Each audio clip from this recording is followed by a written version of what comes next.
Good morning, dear students of class 8.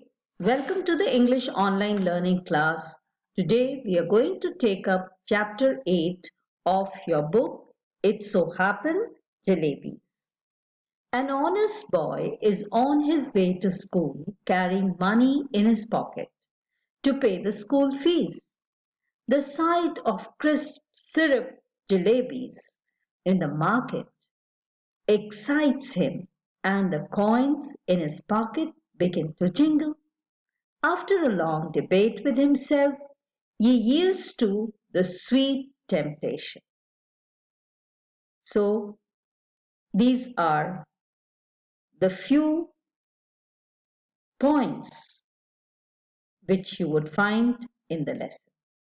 The story is about an honest boy who is on his way to school and he has money in his pocket to pay the school fees.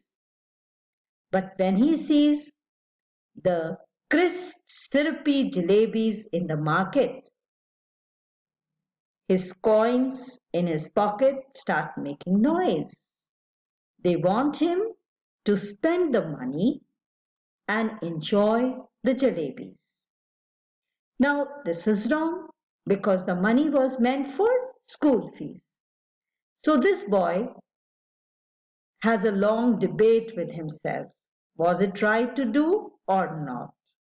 But finally, he decides to eat jalebis with the money which he was supposed to pay the school fees. Now let us read the lesson. It happened many years ago. I was in the fifth standard. So the narrator is saying that many years ago when I was in the fifth class at the government school, Kambelpur, now called Attak. One day I went to school with 4 rupees in my pocket to pay the school fees and the fund. So he was carrying 4 rupees in his pocket for paying the school fees and the funds.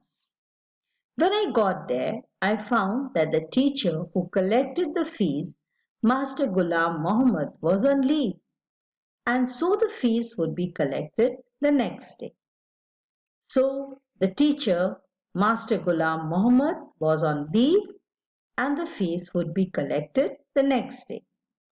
All through the day, the coins simply sat in my pocket. But once school got over, I was outside. They began to speak. So when the narrator came out of the school, when the school got over, his coins started speaking to him in his imagination. All right, coins don't talk. They jingle and do khanak khanak. So the noise that the coins were making, it seemed as if they were talking. But I'm telling you, that day they actually spoke. So the narrator is telling the readers, but it was not a sound only. They were speaking. One coin said, "What are you thinking about? Those fresh hot jalebis coming out of the kadao in the shop over there. They are not coming out for nothing. Jalebis are meant to be eaten, and only those with money in their pocket can eat them. And money isn't for nothing.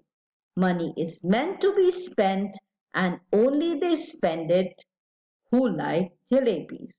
So the coins, in his imagination, they were speaking to him, asking him to spend the money and enjoy the jalebis. "Look here, your 4 rupees," I said to them. "I'm a good boy. Don't misguide me. And it won't be good for you. I get so much at home that I consider even looking at something in the bazaar a sin." So the narrator replied to the coins that he's a good boy. and they should not misguide him, because he gets whatever he wants at home.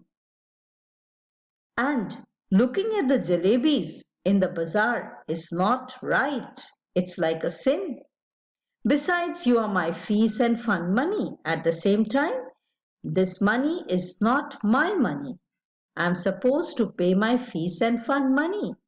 If I spend you today, then how shall I show my face to Master Ghulam Muhammad in school tomorrow, and after that to Allah Miah at Qiyamah? You probably don't know it, but when Master Ghulam Muhammad gets angry and makes you stand on the bench, he simply forgets to let you sit till the last bell rings. So he gave two reasons. One, the master who was supposed to collect the fees, Master Ghulam Ahmad, would be coming to the school tomorrow. And if he did not have money, then the master would get angry and would punish him. And he said, you don't know that Master Ghulam Ahmad, when he gets angry, he makes you stand and he doesn't let you sit till the last bell. So it is best you stop chewing at my ears like this and let me go home straight.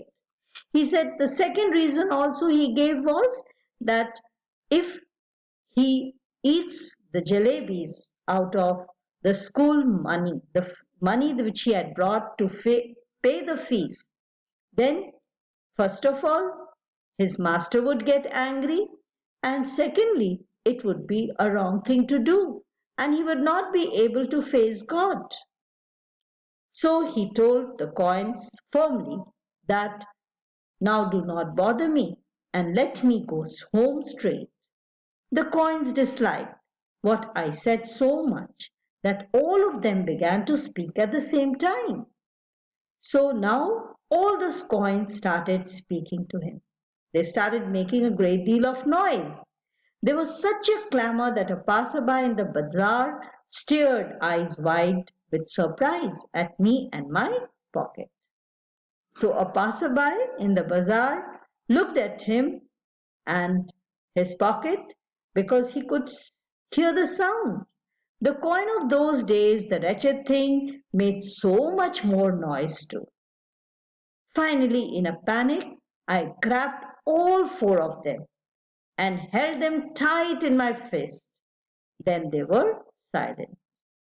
So he took all the coins in his hand and tried to control them in his fist. And then they were all silent. After taking a few steps, I loosened my grip. Immediately, the oldest coin said, here we are trying to tell you something for your own good, and you try to strangle us instead. So the oldest coin said that we are trying to tell you about your good, but you are punishing us, you're strangling us. Tell me honestly now, don't you feel like eating those hot jalebis? You yourself want to eat those jalebis. And then, if you do end up spending us for today, won't you get the scholarship money tomorrow? Fine. If you spend us today, it's no harm because you are going to get scholarship money. Sweets with the fees money, fees with the scholarship money. End of the story. Kissa khatam, paisa hazam. So this coin had a nice suggestion to make, the oldest coin. He said that you can spend your fees money on these jalebis, enjoy, and then tomorrow you can pay your fees with the scholarship money. So finally everything is settled. We will stop here and we'll continue the remaining in the next class.